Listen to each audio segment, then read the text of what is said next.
Boa tarde, pessoal. Espero que vocês estejam bem, né? Vamos lá para a nossa aula de hoje. Hoje eu preparei esse vídeo para fazer essa explicação para vocês, tá certo? Então, eu vou fazer a explicação diretamente da plataforma, tá bom? Então, vou iniciar relembrando um pouco sobre a aula passada, né? A aula da semana passada, onde nós revisamos o que são os esportes técnicos combinatórios, né? Então, os esportes técnicos combinatórios são aqueles que avaliam a beleza estética e o grau dos movimentos, né, executados pelos atletas de acordo com padrões ou critérios estabelecidos na regra de cada modalidade. Então, todos aqueles esportes que visam a perfeição do movimento, aqueles esportes que o que vai prevalecer é a perfeição desse movimento, o grau de dificuldade, que seguem critérios, né, estabelecidos, que já são pré-estabelecidos, né, os movimentos realizados, eles têm uma pontuação, e a melhor série ou a melhor apresentação, que melhor realizar cada movimento, né, é aquele que vai alcançar a maior pontuação, certo? Nós vimos alguns exemplos, né, eu coloquei essa imagem semana passada para vocês destacarem quais desses esportes seriam esportes técnicos combinatórios ou estéticos, como eles são conhecidos, né? Então, só relembrando, o futebol ele é um esporte de invasão, né? O objetivo é invadir a área do oponente para finalizar a jogada com ponto, com cesta ou com gol. Temos o nado sincronizado, que é um esporte técnico combinatório.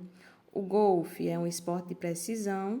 As argolas é um esporte técnico combinatório. A ginástica rítmica também, um esporte técnico combinatório. E o boxe, que é um esporte de combate, certo? Então, vamos para a nossa aula de hoje.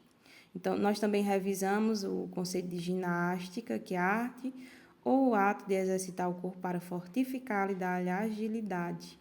E lembramos também o conceito de ginástica geral, né, que é aquela ginástica que reúne os elementos de todas as ginásticas, juntamente com elementos culturais, como danças e jogos, e é uma ginástica que não é competitiva, tá certo? Então, vamos para a nossa aula de hoje, né? Revisamos o que são os esportes técnicos combinatórios. E aí, nós vamos iniciar hoje com a ginástica artística, certo? A ginástica artística, ela é, né, um dos principais exemplos de esportes técnicos combinatórios. Assim como a gente viu no atletismo, por exemplo, que é um conjunto de modalidades esportivas, a ginástica artística também. Esse exemplo que a gente está vendo aqui na imagem é a trave, né? O aparelho trave, que é uma prova feminina, certo? Onde a atleta ela precisa realizar execuções de equilíbrio, de flexibilidade, né? Elementos de dança. Então, esse é um aparelho feminino. E assim como eu estava falando, assim como o atletismo, a ginástica artística ela engloba várias provas. Nós temos provas femininas, provas masculinas e provas mistas, que são realizadas tanto por homens quanto por mulheres, certo? E aí eu quero saber o que é que vocês conhecem sobre a ginástica artística. Vocês já assistiram a alguma competição? Lembra de alguma aula que a gente teve que envolveu algum desses elementos? Então, vocês respondam no caderno juntamente com a atividade e enviam também na plataforma, certo? A ginástica artística, ela também chamada de ginástica olímpica, é uma modalidade esportiva que envolve um conjunto de movimentos. Esses movimentos exigem precisão, força, flexibilidade, agilidade, coordenação e equilíbrio. Portanto, o ginasta ele precisa ter um domínio do seu próprio corpo, né, que é uma das principais características dessa modalidade, né? Para ela realizar essa execução aqui, ela precisa ter um domínio do seu corpo. Para isso é necessário muito treinamento, né, treinamentos exaustivos, repetitivos, para que esse domínio, né, e a perfeição dos movimentos eles possam acontecer. E aqui nós temos algumas provas também. Nós temos o salto sobre a mesa, que é uma prova tanto feminina quanto masculina, como a gente viu que a Rebeca Andrade, ela venceu, né, conquistou a medalha de ouro nessa prova. E aqui nós temos exemplos de duas provas masculinas, né, que é as barras paralelas e a barra fixa. E quem são os praticantes desse tipo de ginástica? Quem pratica a ginástica artística é chamado ginastas. Embora inicialmente ela era realizada somente por homem, hoje essa modalidade ela está presente em ambas as categorias, tanto feminina quanto masculina, certo? No início, essa modalidade, né, a ginástica artística, era chamada de olímpica, ginástica olímpica. Só mais tarde, né, com a inclusão da ginástica rítmica desportiva e da ginástica de trampolim, ela passou a ser chamada de ginástica artística, certo? E aí vamos conhecer um pouco sobre a história, né? O ser humano, desde da pré-história, né, dos tempos antigos, já utiliza seu corpo para diferentes fins, principalmente para a questão da sobrevivência, como a gente viu, né, na história da educação física. Ele sempre utilizou esse corpo para se defender, para caçar, né, para se alimentar, para subir em árvore, caçando, coletando. Então, o corpo ele sempre foi utilizado para essa questão da sobrevivência, né, fugir de situações de risco e etc.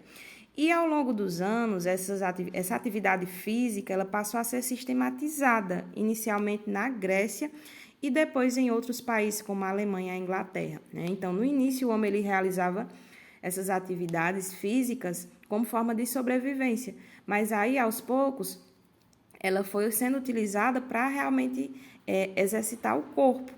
E isso se origina lá na Grécia, né? Com esse objetivo de organizar essa prática, né, das atividades físicas com esse objetivo de cuidar do corpo. E depois, né, passa para a Alemanha, para a Inglaterra e assim vai, né, espalhando pelo mundo. Os exercícios ginásticos eram muito utilizados nesses países para a preparação dos guerreiros nas batalhas. Olha aí que interessante, né? Então, a ginástica ela estava presente, né, como a preparação desses guerreiros para enfrentarem as batalhas, né, as guerras, fortificando seus corpos.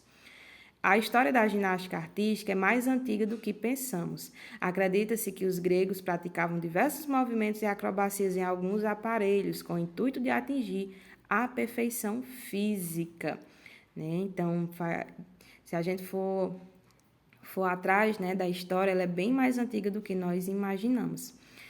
A ginástica grega era uma preparação do corpo, tanto para a prática dos esportes, de outros esportes, como para o treinamento militar, como eu já tinha falado, né? No início do século XIX, né, o pedagogo alemão Friedrich Ludwig Christoph Jahn, que nasceu em 1778 e faleceu em 1852, ele foi um dos responsáveis por transformar a ginástica artística em uma modalidade esportiva. Então, esse senhor aqui, ele foi responsável por sistematizar a ginástica. O que é sistematizar?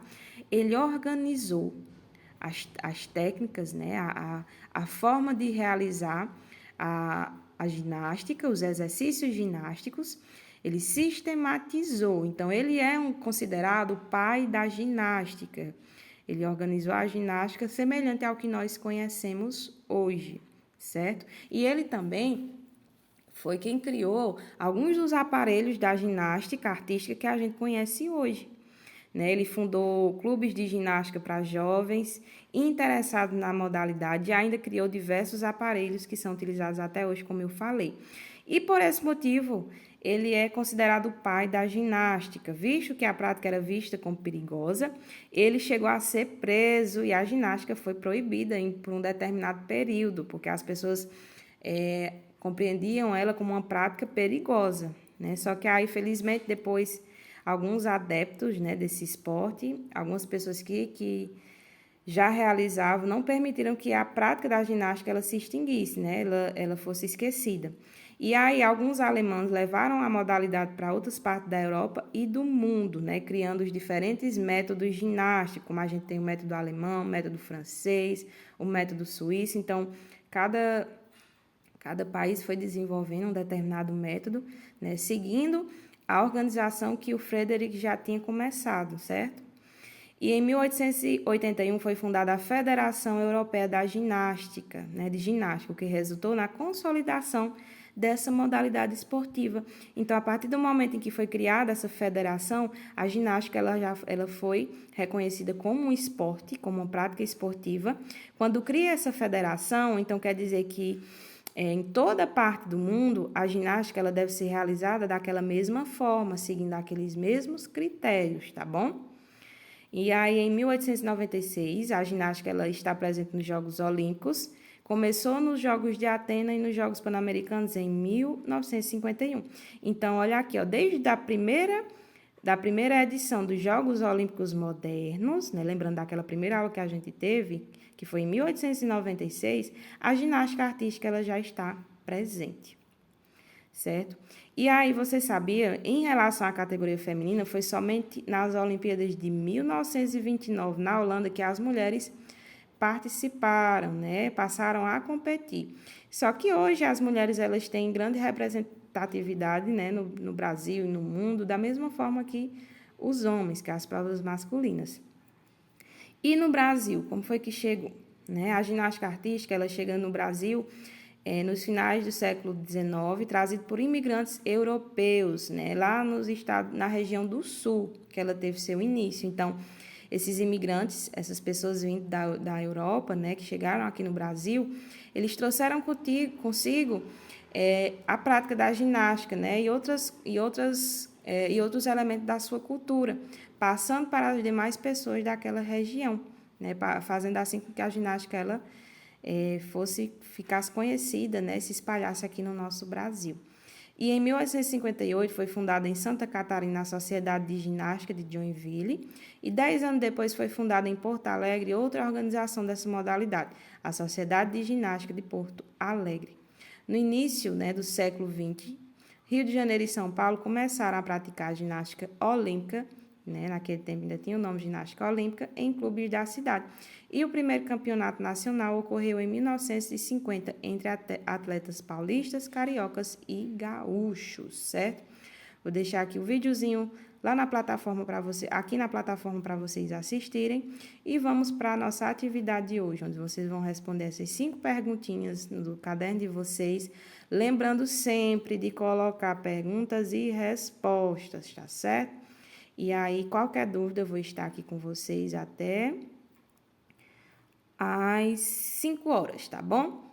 Vou deixar aqui com vocês o vídeo e o restante do material na plataforma, pessoal. Então, vamos lá, finalizar a nossa aula e até